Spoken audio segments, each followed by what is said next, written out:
long story short, the answer is yes.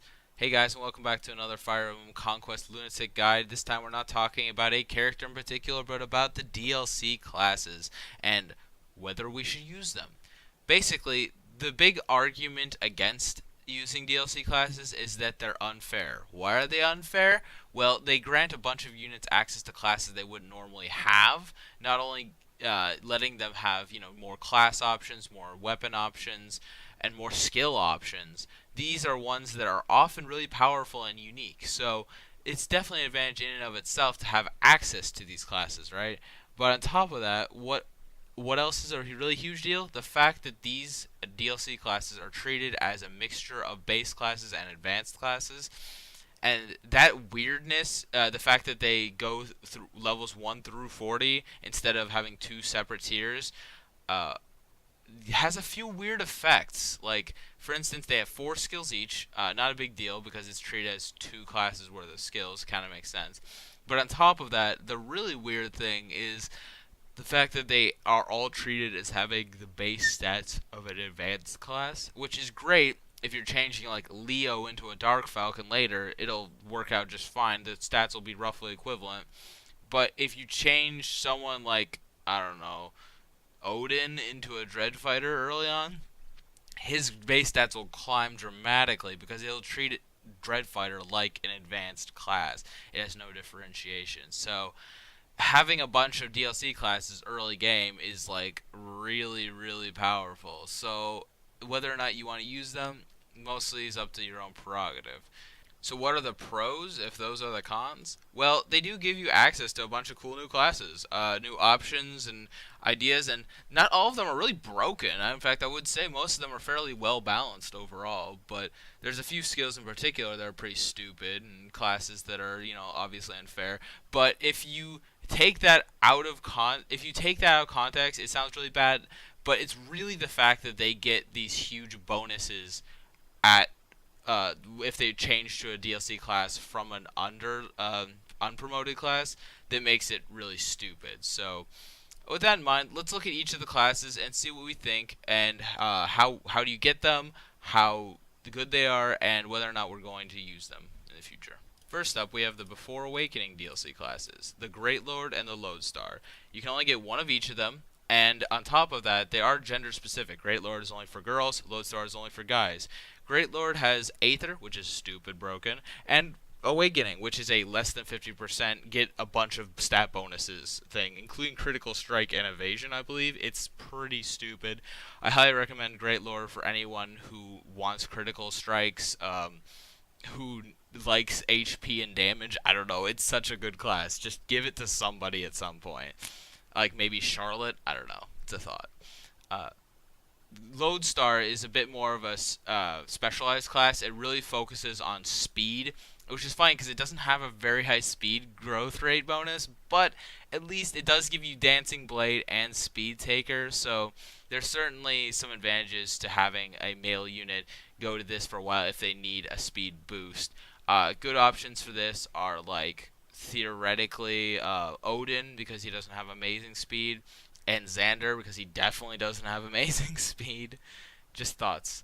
Next up, we're going to talk about the Grandmaster class, which isn't exactly in order, but whatever. The Grandmaster comes from the Hidden Truths DLC, and it's definitely a little bit weirder. I believe you can get as many of these as you want. I'm not 100% sure. It might be only one. And on top of that, it's also from a paid DLC, so it's definitely a little more iffy if you want to use this one, but I think it has... Ignis is one of my favorite skills in the game, and I have to say, like, it makes me really sad that I haven't even used the Grandmaster once yet. I really plan on doing it soon, but it's a really cool class. It has, a mixture of strength and magic. It has Ignis as a skill. Rally Spectrum's really good. It's a gender-neutral class. I recommend using it for anyone who has a good mix of both magic and strength. Someone like Odin from Conquest or... whoa. What's Gaius' name in this game? God damn it. Whatever. The son of Saizo, who is Gaius. Whatever the hell his name is. Shit. He's really good with it as well. Next, let's talk about Dread Fighter and Dark Falcon, the two classes that you get for purchasing the other routes of the game. Alternatively, you can also get them from certain DLC. I believe it's like Royal Rumble or something like that. Dread Fighter gives you a bunch of the first two abilities are both about reducing enemy magic damage under certain conditions, which is kind of nifty if you need like a boost in your resistance. Clarity helps you recover from freaking like stat reduction faster, which is just weird. I don't really like it that much. But Aggressor plus 7 damage on attack phase. Oh shit, it's so good. It's so good. And plus, Dreadfire has a huge weapon pool. Axes, swords, and shuriken. What an amazing pool of weapons. Now, that being said, you can't get any of them to a really high weapon level, but it's really good, especially early game. It's one of the best classes to change your characters into early game. Is it fair to change your characters into an early game? Not really, but it's an amazing class, and if you need help getting through Lunatic Conquest, absolutely use all of the Dread Fighter scrolls you can. Really good options are people like Odin. Uh, he, Odin's not the best choice, but he certainly is one of the best classes for him.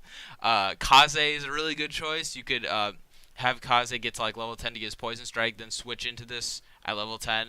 It's pretty powerful. I recommend it highly. Although you'll probably want to switch back into Master Ninja by the end of the game for its innate bonuses and higher shuriken weapon level. Dark Falcon. I thought I would hate this class.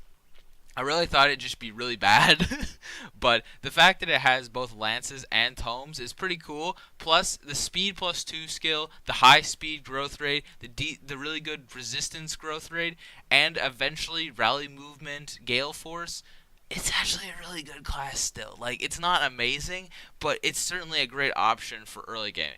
You want to hear me talk about Odin some more? Here we go. It's a really amazing class for Odin to change into early game. It's insane, actually. Like, it completely fixes his speed problem and also gives him a nice mix of both strength and defense so that maybe you could give him Ignis later on through Grandmaster and be a really potent force. Gale Force is no longer nearly as good because you can't be paired up with anybody in any fashion for it to work, but it could still be useful in niche circumstances. I'm not going to count it out entirely. Dark Falcon, whatever, still a really good class. Also really good for like Leo or Elise if you don't need a healer for some reason, but you're playing Lunatic Conquest, right? You need healers. Next up, we're going to talk about the Witch and Ballistician classes. Those two are you get from either Anna's Gift DLC or their respective Witch's Trial, Ballistician's Trial, whatever it's called. They are unlimited, but you also get one for free. I think using the one you get from Anna's Gift for free is like totally reasonable in a Lunatic Conquest run, but grinding the DLCs for a bunch more is pretty cheesy and not cool. So, in my opinion, use one of the other, no big deal. The Witch has a few interesting abilities. Shadow Gift is largely useless because there's really no good dark magic besides Nosferatu, and I mean, I guess you can use that, but if you want to be double attacking enemies, you can't, so I mean, Witch's Brew's not that amazing. Toxic Brew's kind of cool, but, you know, the fact that it just immobilizes enemies, I don't know, man. It's not my favorite. Warp is broken, though. It's, like, so good. I recommended earlier that you make Azura a witch, and I still stand by that, but there are definitely other options. If you wanted to make another dark mage like Ophelia a witch, it would definitely benefit her. The Ballistician's a really weird class for me, because it has crap movement, like, it has, like, 4 movement.